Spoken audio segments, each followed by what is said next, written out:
equivocaba cuando señalé que iba a ser una excelente presentación. Yo admiro mucho a los colombianos por su oratoria y la facilidad que tienen de presentación. Bien, por último, concedemos la intervención al doctor Héctor Granillo Fernández, quien es abogado en ejercicio, exdefensor oficial penal y profesor de grado y de posgrado en la Universidad Nacional de La Plata, en Rosario y en Santa Fe, Argentina. Fue juez de la Suprema Corte de la provincia de Buenos Aires. Es actualmente el vicepresidente del Instituto Panamericano de Derecho Procesal, autor de numerosas obras y ensayos y las publicaciones en la materia de su predilección, y presidente actual de la Asociación Argentina. También fue becario del Japón y de la Universidad Poitiers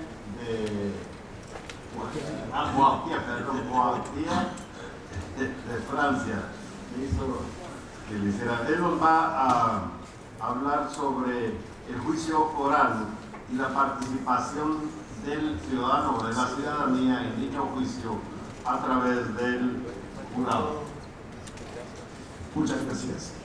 Bueno, soy el último en hablar en este panel casi maratónico, que tiene sus ventajas y sus desventajas. La ventaja es que todos están con la esperanza de que ya terminamos. Prometo ser breve. La desventaja es que vienen con todo un bagaje de discursos que han sido todos ricos y todos con planteos. Yo, como parte del Instituto Panamericano, como vicepresidente del Instituto Panamericano de Derecho Procesal, quiero destacar la importancia de este evento especialmente y de que haya sido en Ciudad de México donde se hubiese hecho, porque México tiene un papel especial y está en este momento en plena ebullición y cambio, y la presencia de ustedes, sobre todo alumnos, en esto voy a ser discriminador respecto de los colegas de otras edades, digo, lo más importante es la presencia de esta gente joven, de ustedes estudiantes, porque son los que van a provocar y van a realizar el cambio necesario e imprescindible para que nuestras administraciones de justicia en toda nuestra América Latina y aún en los países no latinos pero integrantes de este Instituto Panamericano, Canadá, Estados Unidos, por ejemplo, y otros de comunidades del Caribe, sea realidad y sea una homogeneidad como debe ser en nuestro tan particular continente americano. Tenemos algunas ventajas tan importantes que no siempre hemos sabido aprovechar, pero que eran en realidad el sueño, el paradigma que tenían nuestros padres de la patria. Ellos sí sabían que tenemos en Latinoamérica una comunidad étnica, una comunidad lingüística, una comunidad de historia que nos hermana, y tenemos además la forma republicana de gobierno. Esto es un punto en el que yo quiero enfatizar y trabajar, porque me parece que es fundamental saber dónde estamos y para qué hablamos de estos temas. Es decir, plantearnos un poco para qué o cómo cambiar, y tal vez es mucho menos difícil cuando sabemos dónde estamos parados y hacia dónde queremos ir. No quiero dejar de agradecer a la Escuela Libre de Derecho, a sus autoridades, habernos apoyado desde el Instituto Panamericano para la realización con tanto éxito de este evento, y también un recuerdo, un homenaje respetuoso a alguien que yo no conocí pero que sí conozco a través de su obra, que es el profesor maestro Briceño Sierra, a quien homenajeamos justamente en su propia patria, en su propia patria chica, me animo a decir, porque su desarrollo cultural, intelectual, de obra, etc., se irradia por toda América Latina y se irradia en el presente. Todas estas ideas que hemos escuchado a mí me han provocado, iba pensando, uno cuando va escuchando interesantes conferencias anteriores o realizaciones en paneles, va diciendo de esto tomo nota, de esto otro tomo nota, nota que tenemos que barajar y dar de nuevo luego para ordenar. Y yo creo que, como dije, es importante que partamos de la idea de cuál es nuestra forma de gobierno. Y qué casualidad digo que en toda América Latina tenemos la misma forma republicana de gobierno, sin excepción. Tenemos desde la primera comunidad latinoamericana, la primera nación que se independizó y a la cual hemos prestado tan poca atención en la historia, que ha sido Haití, que es latinoamericana porque es la colonia francesa, y todo el resto de la historia que se ha producido, hemos asumido, hemos tomado, hemos preferido la forma republicana. Y eso que tenemos influencias monárquicas desde la colonia y que tenemos inmigraciones europeas de pueblos monárquicos. Yo creo que lo que tenemos que definir y profundizar es el paradigma de la república, porque la república significa cosa pública, res pública. Y esta cosa pública, esta res pública, es lo que no siempre lo entendemos y no siempre lo exigimos, quienes somos los soberanos en este sistema republicano de gobierno, quienes integramos el pueblo de la república. Y esto, fíjense qué curioso, cómo nos hemos acostumbrado, como de una manera aparentemente lógica y razonable, nadie lo ha discutido profundamente, a admitir la forma monárquica de administración de justicia que llegue hasta nuestros días. Sino de qué otra forma se puede entender que en general los jueces duren mientras dure su buena conducta. Mientras en las universidades, por ejemplo, por dar un simple ejemplo, revalidamos nuestros títulos en concursos que nos enloquecen cada tanto tiempo, en este rezaga esta isla de no participación republicana, en la que el pueblo no tiene injerencia, salvo que integre el sistema, el juicio por jurados, que es excepcional.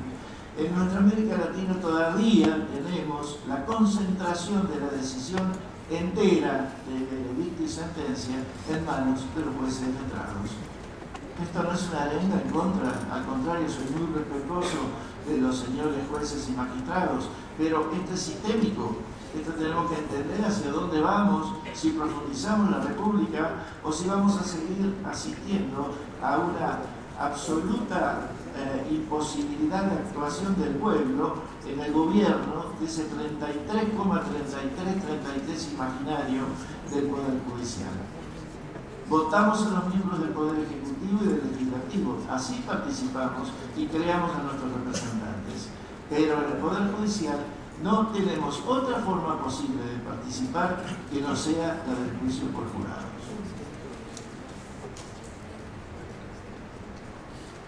¿Y qué nos ha pasado con el juicio por jurados? Un juicio por jurados que ha estado en el tapete, por decirlo de algún modo, cuando nuestras naciones han avanzado hacia la independencia de la corona española, pero sin embargo, algunos los hemos asimilado hasta en nuestras constituciones, pero durante ya casi 2 siglos las excepciones son mucho menores que la regla general. No hay en general participación ciudadana, participación del único soberano de la República, que es el pueblo, en la tarea de administrar justicia. Y en esto, cuando hablamos de juicio oral, yo quiero que no confundamos la esencia. El juicio oral es un medio, es un camino, es una forma, pero lo importante es el ejercicio republicano de la función. Eso es lo trascendente. Lo otro es secundario. Lo otro lo hacemos obviamente oral, público, adversarial y contradictorio, porque son las notas que nuestras constituciones nacionales de este continente homogéneo en sus diferencias nos están imponiendo. Y es increíble consultar cada una de las constituciones con sus memorias, con sus alternativas, cómo todas abrevan en esta forma republicana de gobierno. Nosotros en Argentina asistimos a un movimiento pluralista. Cuando dijo el amigo Chacón que yo era presidente del Instituto Argentino, me faltó decir de juicio por jurados. y entonces quedó a mitad de camino. Pero digo, me da una identidad de 30 y tantos años en la lucha por la instauración del modo republicano de la administración de justicia. Y les cuento que después de 170 años de su previsión en la Constitución Nacional Argentina, recién, hace un mes, logramos la primera ley en la provincia de Buenos Aires, mi provincia, sobre instauración de juicios por jurados. El resto del país tiene jurado examinado en una provincia, en Córdoba, y ahora está el movimiento juradista en el tapete y está despertando en todos lados. Hay ley de jurado en la provincia patagónica de Neuquén y está el movimiento juradista que explota con proyectos de ley a salir en muchas jurisdicciones provinciales. Esto es en la Argentina, pero en América Latina el jurado no es una institución extraña. Existe en Centroamérica, existió en países que hoy no lo tienen, como en Paraguay, existe hace 200 años en Brasil para los delitos de homicidio, existe en los proyectos y ha existido como fuente de inspiración a los demás países en Venezuela. Paradigmas, cosas paradojales, existe en Panamá, en El Salvador, en Nicaragua, existe en países como Guatemala, y tenemos jurado en Cuba, en su forma increíble, con falta absoluta de garantías. Pero se trata justamente de esto. Se trata de que un debido proceso, y a esto tenemos que ir, es un proceso con garantías. Un proceso que no respeta las garantías no es un debido proceso. Si algo define, y así lo decía correctamente el maestro Adolfo Alvarado Belloso, si algo ha sido una nota característica a lo largo de la historia del concepto de debido proceso, es que se lo ha definido por lo negativo, por lo que no es, en lugar de definirlo por lo afirmativo, por lo que en esencia es. Y yo me permito decir que no tengo duda, repito lo que dije hace un rato, que el debido proceso es un modelo republicano básicamente, por lo tal con integración, con participación, con función. No hay otra manera, no se podría votar politizando a los jueces cuando nuestro mandato es de imparcialidad y de independencia, como nota imprescindible de los tribunales de juicio. Esto implica una descentralización de esa monarquía, ese resabio que todavía nos queda de la colonia española, que todavía no lo hemos pateado, no nos hemos desempolvado del todo. Y curiosamente, España tiene jurado. Entonces, fíjense las paradojas que se van dando, cómo nosotros necesitamos coser este esquema y hacer de la oralidad una nota útil, imprescindible, porque es por jurado. ¿Qué otra forma podría haber de juicio por jurado que no fuera oral y público? Además, lo público como nota imprescindible de la república, para que se conozca, se pueda ejercer un control popular sobre las decisiones y los sistemas de tratamiento y realización judicial, y esto en un contexto de adversariedad y de contradicción, porque lo de adversarios y lo de acusatorios no es exactamente lo mismo. Son términos que se complementan, pero el sistema es adversarial, es de alguien que tiene que probar que es el actor y siempre tiene que probar. Por eso el tercero, el que resuelve, el tribunal con jurado o sin jurado, es un tribunal imparcial, es ajeno a ese juego de poderes, de acción y de defensa.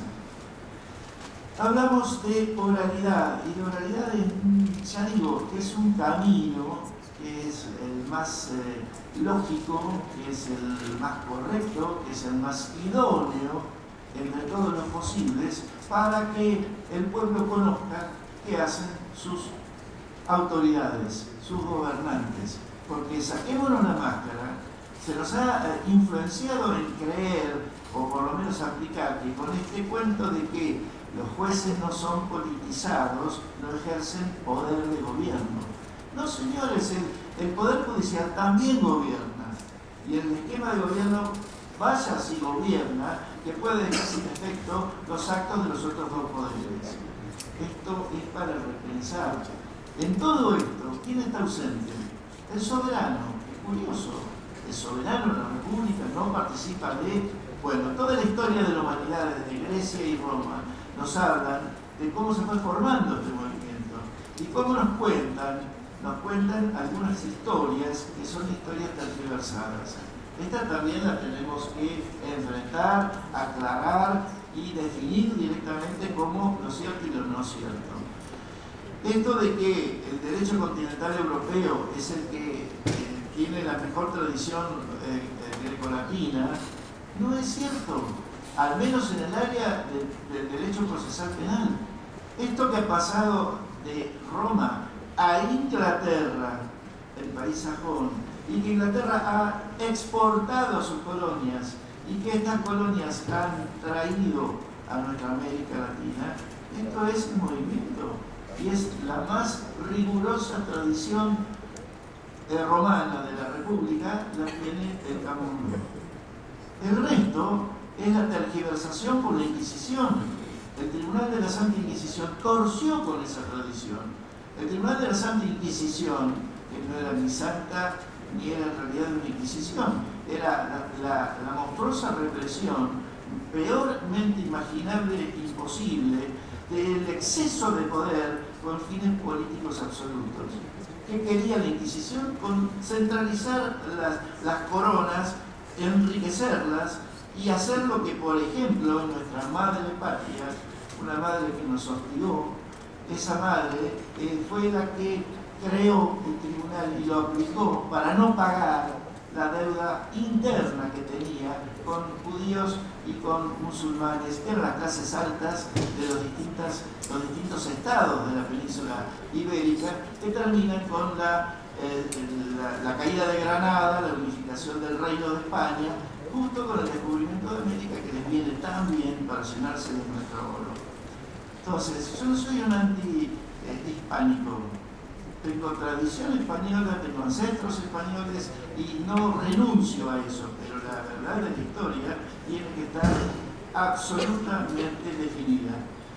Por eso yo tuve un enfrentamiento en un congreso que se los quiero pasar sobre este tema con un profesor español muy distinguido, que después de que yo dije que el soberano era el pueblo, que estaba representado por los 12 o otro número de jurados en un juicio determinado, dice: yo no puedo creer que haya una representación de soberano. Y yo, cuando terminó y pedí la palabra para replicar, le dije: y yo sí puedo creer que usted no tiene noción de igualdad como tenemos en los países latinoamericanos. Nosotros somos republicanos y ustedes son monárquicos. Para ustedes hay clases sociales y títulos nobiliarios. A nosotros nos repugna. Entonces, empecemos a emanciparnos y a terminar con este último tramo de la colonia española, portuguesa, francesa, etcétera, latina, y dejemos que fluya el espíritu republicano. Hay mucho acá que decir, pero el tema básico es el tema de las garantías. El tema de las garantías está en la base de la credibilidad. Y fíjense que cuando no hay participación ciudadana, de lo que se trata, por más oralidad que haya, pero hablo de oralidad, no de la deformación de la oralidad que hay en mi provincia y en mi país, donde se escriben las investigaciones preparatorias, el juego que se hace acá también, y luego se transmite por lectura a los juicios. Esto es imposible si se cumpliese la constitución de cada país y si hubiese juicios por jurados. Yo digo que aún los países que no lo prevén expresamente en la Constitución, al establecer la forma republicana de gobierno, pregunto cuál es la manera que tienen de entender la participación popular. ¿Se necesita una norma expresa que diga el juicio será por jurados? ¿O se necesita hacer la república cierta también en la órbita del Poder Judicial? Son todas situaciones que yo me contentaría en el alma con que ustedes las internalicen para discutirlas. Hay mucho que hacer. Acá no hay verdades reveladas. Acá lo que hay es principios. Y las garantías no se negocian. Este es el punto, me parece, del desafío. Y me preocupa algo que se dijo incluso en este panel, el tema del cercenamiento de las garantías para cierto tipo de delitos. Cuidado, cuando se empieza a cercenar garantías justificando crimen organizado, justificando genocidios, justificando, siempre el hilo se termina cortando por lo más delgado. Y esto siempre es así. Las garantías han costado sangre y lágrimas de los pueblos, de nuestros pueblos. No se negocian, son un nivel mínimo de dignidad del hombre. Ha llevado siglos de dolor profundo. No se negocian, se deben aplicar. Tenemos que seguir y hacer de los procesos de toda nuestra América reales procesos debidos. Y un proceso debido, lo voy a terminar definiendo, es cuando alguien que acciona y eventualmente pretende se enfrenta de manera adversarial con alguien que resiste y que se defiende. Y lo hace ante un tribunal legitimado por su ley fundamental. Si esto lo logramos, creo que habremos pasado a superar las falsas antinomias. No existe la antinomia verdad versus certeza. Los veredictos son de certeza. La verdad es una entidad metafísica. Dios sabrá que es verdad. El hombre se debe contentar con la certeza, que la certeza es un convencimiento. Y ese convencimiento no requiere, grábenselo, de reglas técnico-jurídicas. El veredicto es fáctico, y ya termino. El veredicto es fáctico, es una decisión soberana del pueblo que tiene sus bases en una motivación a través de instrucciones, en la deliberación sobre esas instrucciones en forma secreta por todos los miembros de ese jurado. Tendría para decirles mucho más, pero también, y con esto cierro, la falsa antinomia, legalidad versus oportunidad. No hay legalidad posible sin aplicación de la oportunidad. Esto ya se probó, y lo que es realmente acreditado por la experiencia no necesita mayores argumentos. No hay legalidad posible porque todos sabemos, y lo dijo hoy el profesor muy claro, cuando todo se dice perseguir, ¿qué se hace? Se esconden, se cajonean casos y se termina sobreseyendo o dictando resoluciones de salida por prescripción de la acción penal. Yo tendría mucho más para decir y sobre todo pensando en que se profundice el paradigma. Es importante que los procesos sean orales, pero es importante también que sean públicos, que sean adversariales y que sean contradictorios, es decir, con el ejercicio de la defensa, que no haya posibilidad de burlar la defensa del imputado, introduciéndole por la ventana piezas que no pudo discutir. Hay un desfasaje y una desigualdad entre ricos y pobres que tenemos que velar porque no exista. El rico tiene perito de parte, el pobre no lo tiene. El perito oficial es perito del Estado. Saquémonos la máscara. No es perito de las partes, es perito del tribunal, pero no es perito del imputado. Muchas gracias.